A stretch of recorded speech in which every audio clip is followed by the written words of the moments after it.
From Table Mountain in South Africa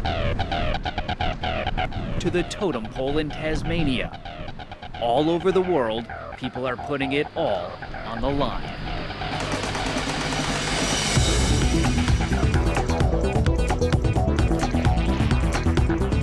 Great day for a highline. It's called highlining because you walk on a 1-inch wide line. Yeah, buddy. Yeah. Really high up in the air. It's a wild experience. This line is 150 feet long and 400 feet off the ground. Most people would look at this and say, this is not normal. That's true. I'm going for it. It's not a tightrope. The line moves, which is why this is also called slacklining. Their arms are all they use to balance, and they're often fighting the elements as wind gusts blow up from the canyon floor. Man. Mike Payton and Scott Rogers met in college and bonded over the highs of this extreme sport. So we're heading out to those canyons there? We hiked through the desert to one of their favorite spots in the canyons just outside of Moab, Utah. All right, Scott, you want to start pulling it over? Setting up the lines is a meticulous process that can take hours. 1, 2, 3. 3.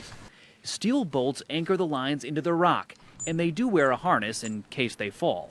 All right. I want to make sure that everything is phenomenal and safe before I even think about walking on this thing. Good to go. Somebody hurry up and get on it. When they do, they make it all look pretty effortless, even performing some highline yoga.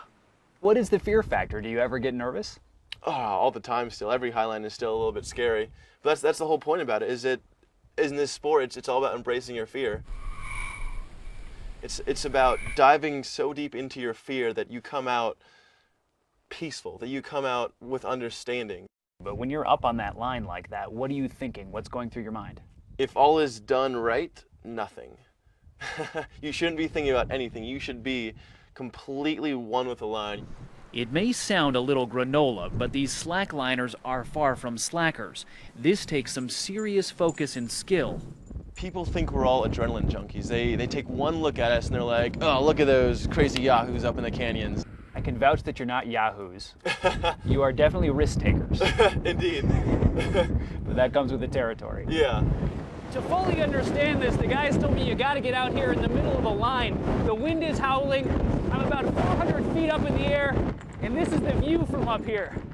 Each side of the canyon wall is about 70 feet away, and I honestly can't imagine being up here walking on this 1-inch line. There's just this massive amount of exposure and intense fear, and you have to overcome all those feelings in order to calm yourself down enough to do the simple act of walking. Look straight. Even on a very low line, this is really hard. Whoa!